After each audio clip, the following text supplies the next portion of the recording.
Holy fuck. That was ridiculous. Not scared of me now, bitch? Ouch. Well, Captain Blasco, this is a good one. How do you even know? Count to 4. Inhale. Count to 4. Exhale.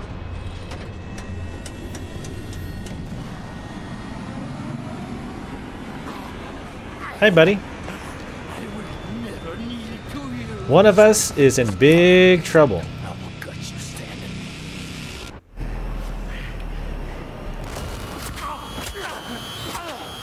I left clicked actually, but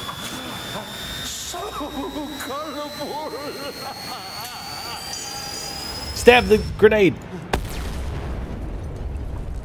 I like how he just stood there and stared at it, like, that sure is a grenade, all right. Wonder if I should do something with it. No, I'm just gonna kind of stare at it. We're in possession. The nuclear cannon is armed. I'm clear to fire.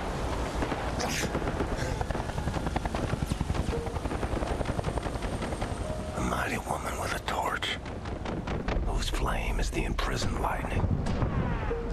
And her name, Mother of Exiles. Daenerys? Commit, you're tired. You're poor. Your huddled masses yearning to breathe free. The wretched refuse of your teeming shore.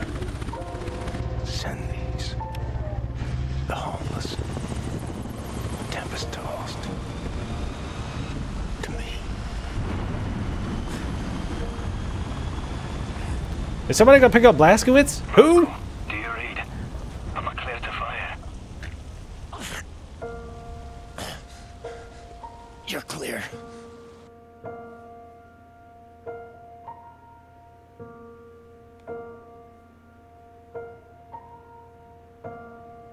All right. That was Wolfenstein: The New Order.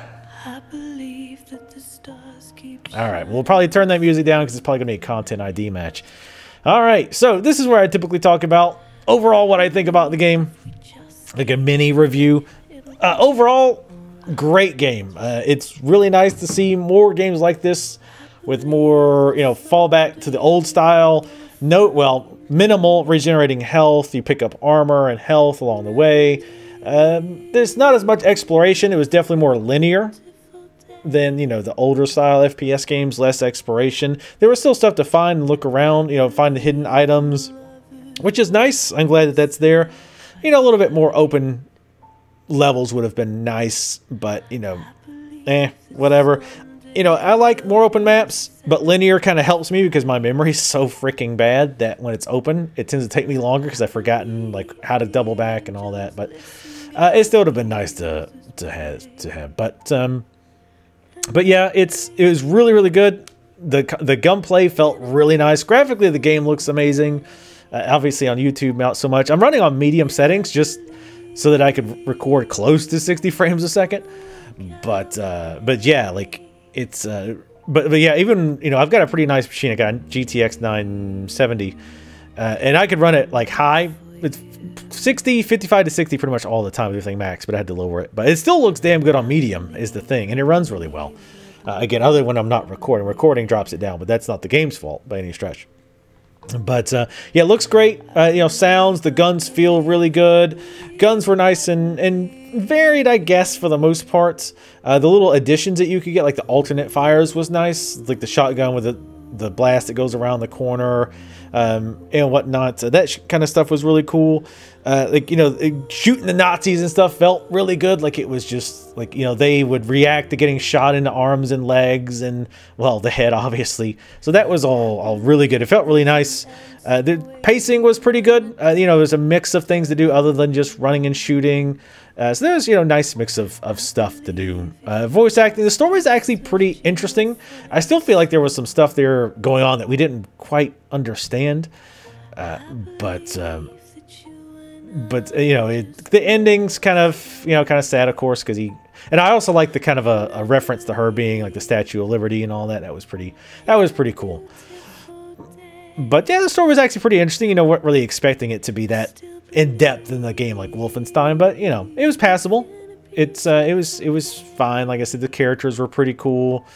You know, some stuff was pretty predictable, like the secret base getting invaded. You know, that was, you know, everybody, I think that was pretty obvious that was going to happen. Not just because it's the stereotypical thing to do when you're the resistance fighters, but just the way the stage itself, like the hideout itself was laid out with certain things there that shouldn't be there unless you were going to be able to go back and actually use weapons and stuff.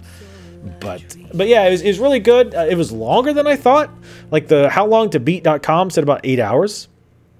And it feels like it took way longer than that for me. It felt like it was at least 50. It felt like it was almost twice that. Probably not quite that much, maybe, but it definitely felt like it. But Link was good. Now we did play it on the highest difficulty. I will say early on, the difficulty was like way too easy. Like even on the highest difficulty, they definitely ramped it up later on. However, that's one of my complaints.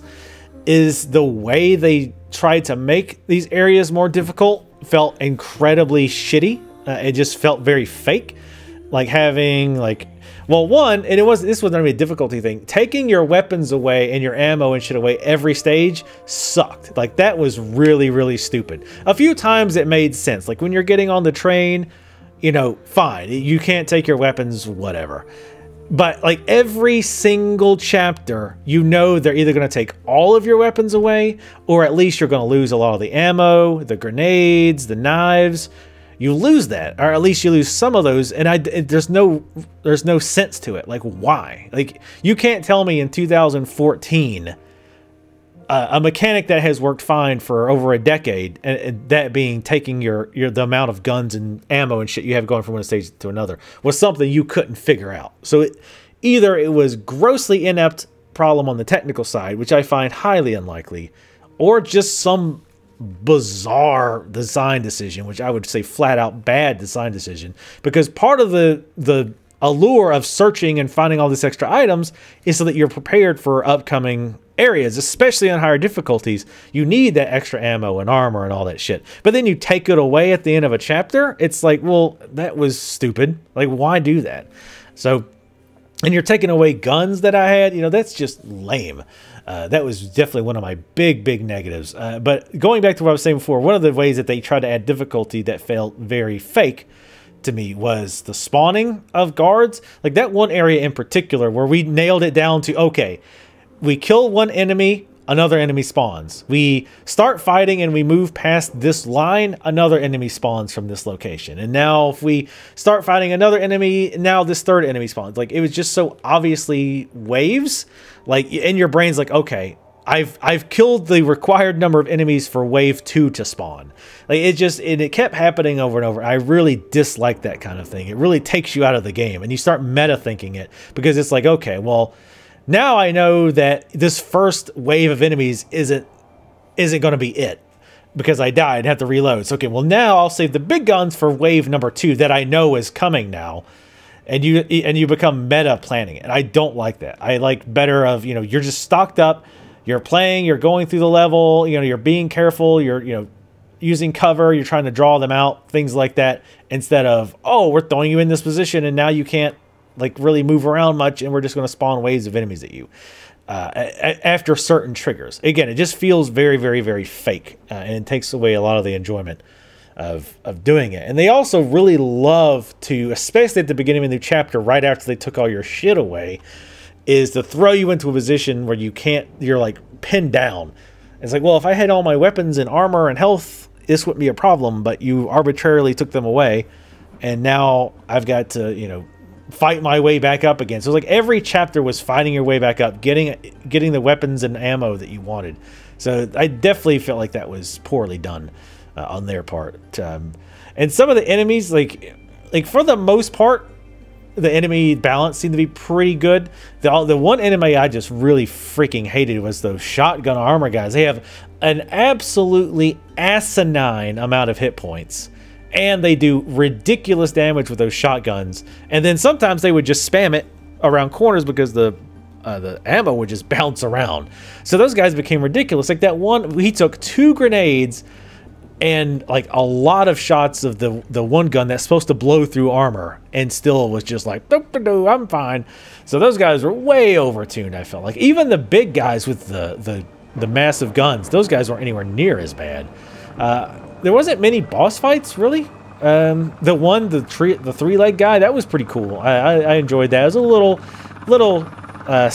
systematic. Uh-oh, I think something's going to come up here. Let's wait for it. And then I'll kind of wrap up my overall feelings of the game. Well, so he's not dead, because we heard the chopper kind of riding in as it stopped. But that's interesting. But it'll kind of wrap it up. The last two boss fights were pretty shitty in my opinion. Like the first one was very gimmicky. You had to figure out what the gimmick was, and like once you figured that out, like just getting to it, you had to do it. And his abilities were pretty cheap. Like that ability where he just spawns that little lightning ball. Like, doesn't matter if there's something in between you and him, it just spawns there and does a lot of damage. That was pretty dumb.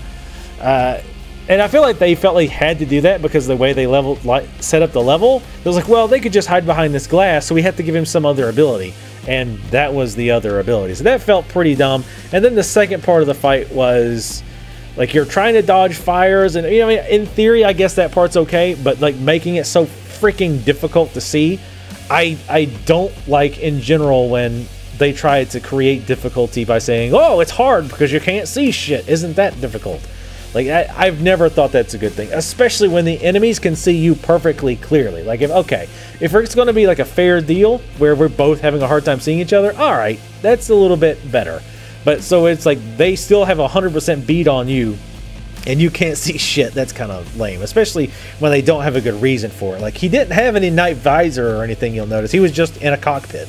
So there's really no reason he should have been able to see me that well, and he just took so much damage. These were not fun fights. Like the tripod guy, that was fun. You know, it was not really challenging though, to be fair. It was pretty easy once you've kind of figured out his patterns. And granted that like the first phase of the last boss was pretty easy too, once you figure out, oh, okay, so shoot him so he charges up, run to the next semi-safe spot, shoot him so he charges up, then run to the cannon, and then just repeat it. So that was kind of blah.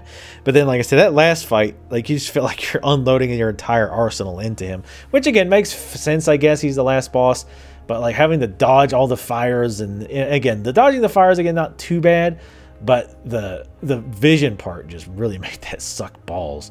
So not a big fan of the last two fights, but overall, damn good game. I really enjoyed it for the most part. I would say I tend to give a score 1 to 10. 10 being perfect game, doesn't exist. 1 being total garbage. 5 being equal parts good, equal parts bad. A mediocre game, not a bad game. I'd probably give this about an 8. I've really enjoyed my time with it. Maybe even an 8.5. If it weren't for, I would say an 8. Probably about an 8.5 if it weren't for some of the cheesier stuff that I talked about, the spawning enemies, the final bosses, taking your guns away between every chapter. If it weren't for that, I probably would give it like an 8.5, maybe even a 9. But yeah, still damn good game. Really enjoyed it. Highly recommend for anyone who's into first-person shooters, especially the more old-school first-person shooters. I like the perk system as well, but we're kind of running along anyway. So also I like to give a price score, like what I think you should pay. If you like FPSs, in particular more old school leaning, very minimal regenerating health, more fast paced, things like that, I would say, you know, easily would say $45-ish. I think you'll definitely get your enjoyment out of it, in my opinion. If you just like shooters, you know, you're like, that's a genre that I enjoy, but I'm not huge into it, and I'm probably just going to play it one time on, medium difficulty or whatever. I would say I would even go to the 30, because I think it's an enjoyable first-person shooter experience. 30 to 40, I would say. I think it's just that good. Obviously, if you're not in the first-person shooters, then I don't even know why you would care to think about getting this, because it's probably not going to change your mind. Anyway, that is enough talking about Wolfenstein: The New Order. Thank you guys for watching. Make sure to leave comments in the comments below. Let me know what you thought of this series so far. Follow me on Twitter, and I'll see you next time.